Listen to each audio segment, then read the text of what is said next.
What's very very heartbreaking itong 8 pulis po no na nahuli na pumunta po diyan sa Las Piñas at nagbitaw na po si General Marbil na sabi niya no second chances.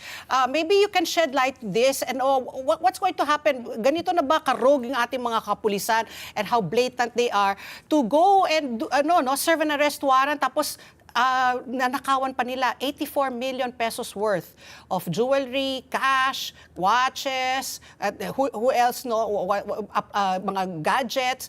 Kayo na po magkwento po, Attorney Calinisan, kung ano po mga hakbang ang gagawin po ng NAPOLCOM laban po dito sa mga rogue policemen na ito. Una ko, mabigat to sa kalooban ko kasi only a few days before, pinagtatanggol po natin ang uniforme ng PNP kasi nga medyo nabastos ng konti ng isang miyembro ng isang traffic agency. Di ba? So tapos here comes the next day, mababalitaan natin na may 8 tayong pulis na involved dito sa ganitong klaseng kaparaanan. Hindi po ito katanggap-tanggap. Ang una po natin ginawa, nakipag-usap po tayo sa Regional Director ng NCRPO na si General Abirin. Kami po yung nag-coordinate kung ano pong magandang gawin dito. Ang napag-usapan po namin, ang NCRPO will be heading the investigation. So while the NAPOLCOM can investigate, napag-usapan po namin na ang NCRPO po muna ang mag-iimbestiga dito. Kaya kung pansinin po ninyo, nag-action na rin po si Chief PNP, pati po si NCRPO Chief, yung pong mga miyembro ng SOU, sila po lahat nasibak. Yung pong head po ng District Director po ng Eastern Police District na-relieve. At pinapakasuhan na po ngayon silang lahat sa Internal Affairs Service o sa IAS. So tuloy-tuloy po investigasyon sa kanila. We will also give them their due process. However, if I may speak very freely, while the investigation is still ongoing, medyo mukhang klaro po yung nangyari. Isa na ho masasabi ko, hindi ho natin papayagan ang ganitong klaseng pangyayari sa loob ng Philippine National Police. I hope they have a good explanation for this. But I cannot believe that these things can still happen, especially right now. Okay. So nangyari yung nung April 2, itong kanilang operation sa laban dito sa Chinese national na to, exclusive subdivision po sa Las Piñas City. Na alam naman po natin, nasa ilalim po yan ng SPD, no, ng Southern Police District. Ano po ginagawa ng police from the Eastern Police District sa Las Piñas? No? And I believe naman, pwede naman po, pero meron pong protocols po na nilabag din. Ano? Totoo. Actually, tama po kayo, Ma'am Ali. Parang ang pulis na rin ang pag-iisip ninyo. Pwede po mag-operate ang ibang unit sa ibang jurisdiction. Ang number 1 lang po na kailangan gawin coordination. Hindi po pwedeng papasok ka na lang sa ibang jurisdiction, baka magkaroon ng misencounter na tinatawag.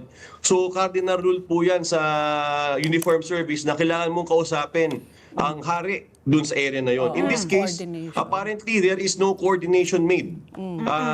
Tapos, from what I heard from our investigation, itinatanggi rin nung head ng SOU na alam niya ito, natanggi rin nung Eastern Police District Director na alam niya. Imposible. How should I put it? Yung mga police na involved dito, 8 low-ranking policemen, mga patrolman. Patrolman pala, Rango. Hindi gagalaw yan na walang kumpas ng isang opisyal. Correct. So, mas mataas sa kanya. They must be following orders. Hindi ko binibili na sila lang. There is someone else there. And the investigation being conducted by the IAS and the NCRPO, I believe will uncover the truth. Hopefully lumabas yung buong katotohanan dito, hindi yung selective truth lamang. I heard also na yung pinaghahanap na yung boss ng 8 na yan is giving feelers na he wants to surrender. If all goes well, he might surrender today. He was given the deadline until yesterday. Pero hopefully he will surrender today. And with his surrender, palaman na natin ano ba talagang tunay na nangyari dyan, sino ba ang nag-utos, hanggang sino ba ang may alam sa taas. Para managot na ang dapat managot. You're referring to Major Emerson Cobalies, no, who went AWOL At saka he's supposed to be the designated team leader, but he was not there during that operation noong April 2. Correct? Correct. Ang sabi niya, based on dun sa mensahero na tumatawid, Oo. hindi daw niya alam yung lakad ng mga bata niya. Of course, I do not believe that. Oo. If he wants to surrender here, Oo. he should man up. I will not cover up for anyone na gusto lang protectionan ko. No, I will not allow that. Oo.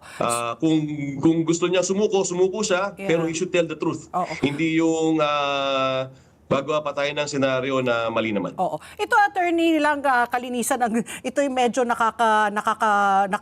nakakagulat, no? Yung investigation showed na yung the suspect supposedly, itong si Jay Lee, yun dapat yung huhuliin nila, pero mistaken identity kasi yung tunay na Jay Lee ay nahuli na daw ng CIDG noong March 2023 pa.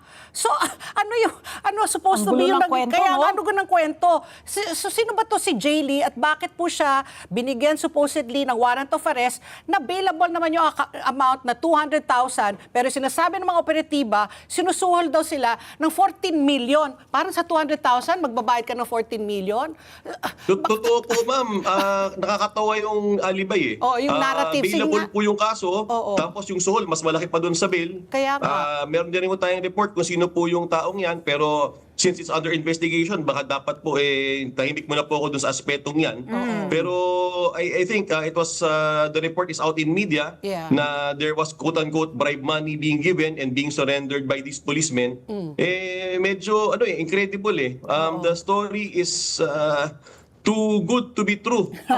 In fact, parang it's obviously concocted.